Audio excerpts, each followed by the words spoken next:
Hello everyone, I'm meteorologist Charlie Ironmonger. Thank you so much for joining me today for your 10 a.m. news and weather update from the First Alert Desk. Now we've got news out of Virginia where a man who was wanted for a stabbing in Onslow County was caught after a license plate reader camera just south of Warrenton alerted deputies to a vehicle associated with 21-year-old Ethan Jones of Hubert. Now Jones was wanted by the Onslow County Sheriff's Office for an assault with a deadly weapon that happened the day before in the area of Royal Valley Mobile Home Community.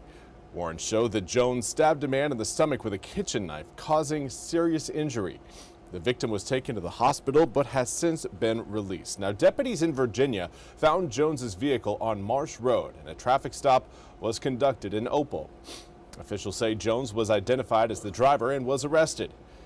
A fugitive from justice warrant was obtained in Virginia, and Jones was taken into custody and charged with assault with a deadly weapon, inflicting serious injury. The Hubert man was extradited back to Onslow County and booked in the detention center on March 6 under no bond. He will have a first court appearance later today. Now, we also again want to bring to your attention a blackout possible for those of you who may be Dish customers. This again goes to the difficulty of negotiations over a renewal contract. If an agreement is not reached with Dish will then pull WITN from its lineup later Tuesday evening. That's tomorrow evening at 7 p.m. This means Dish customers will no longer have access to PGA events like the Players Championship, NBA and the NBA playoffs, The Voice, Major League Baseball, Wheel of Fortune, Jeopardy, and of course WITN's First Alert programming. If you're a Dish customer, you can help make sure the shows and news you love remain in their lineup by contacting Dish representatives at 800-333-3474. Dish has often disrupted access to local television stations in recent years, but viewers have options through other services. Those include DirecTV, your local cable company, along with streaming services from YouTube TV, Hulu Live, and Fubo. WITN is always available for free if you use an antenna. You can also see our newscast by downloading our free streaming apps for Android, Roku, Fire, and Apple TV. Just search WITN on your smart TV or preferred streaming platform. And now for a look at your forecast. If you're heading outside today, you're going to need to ditch the jacket, ditch the hat, and soak up those sunshine rays because it is going to be toasty out there no matter where you're going in eastern North Carolina. So here's what we've got in Greenville: 68 degrees, southwesterly breeze at 8 miles an hour. Yeah, we've got some cloud cover, but those clouds over Pitt Greenville Airport, not of the rain variety. Yeah, the bottoms of them look a little bit darker, but again, not really anticipating any additional rain showers through the remainder of today. We had some raindrops yesterday, didn't amount to a whole lot. We will have more rain coming up later on this week as a strong cold front is expected to roll through on Thursday. We'll have more details on that coming up in just a few moments, but current air temps read in the mid to upper 60s across most of the east at this hour. We do have a few areas a little bit cooler. Right now, 59 degrees in Roanoke Rapids as well as Ahoskie. We've got 62 in Manteo, but the rest of eastern North Carolina again is certainly sitting pretty in terms of heat so far today.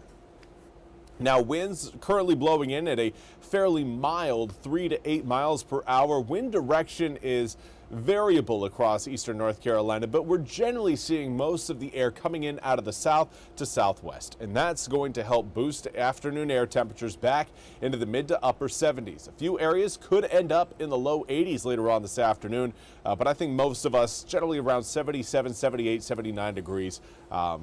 Especially for inland areas. Those of you watching closer to the water, I would anticipate more of the low 60s, but even mid 60s certainly a possibility along the Outer Banks.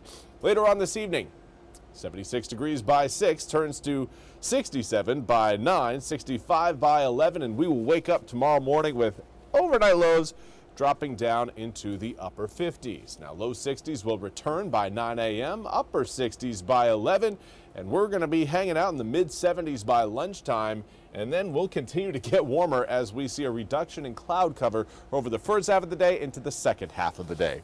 Also note, wind direction holding pretty steady out of the southwest as we make our way through your Tuesday. And here's kind of a big picture look at what's going to be happening. That area of low pressure that will be, again, trying to push some raindrops eastward will kind of shift its way northward. It's going to run into the mountains, and then just instead of making its way over the mountains, it's going to follow the, I would say, the western edge of the mountains up towards Pennsylvania. So for right now, it does not look like we are going to be seeing that stronger front move through until we get later into the week. This is Wednesday, 9 a.m., and that front you're seeing further back towards the west, well, that one looks like may have our number. Let's take a look at what the humidity tracker shows, and this is a great way of determining the different air masses and when the boundaries actually move across certain areas. So when you see that temperature, really that color change, you'll note that, yeah, we're going to have a cold front move through. Here is that cold front approaching the east, moving through the east, and then we have cold, dry, well, I shouldn't say cold, cooler and drier air pretty quickly filtering into eastern North Carolina by the time we reach Friday morning.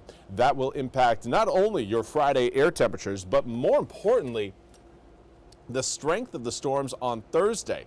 If those storms, in fact, do come in Thursday afternoon to Thursday evening, we could be talking about an opportunity for some severe storms out there. Wind gusts may be a bit stronger as air temperatures will go from 85 degrees on Wednesday to 69 degrees on Thursday. That's a 16-degree drop, and we'll continue to cool off from Thursday into Friday.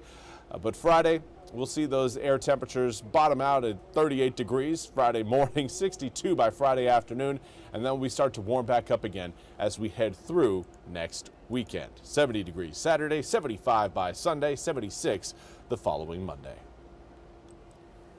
Well, that's all we have time for today's 10 a.m. news and weather update from the First Alert Desk. I want to thank you all so much for joining me. We'll be back with more news and weather coming up at the top of the hour. Until then, have a fantastic rest of your Monday.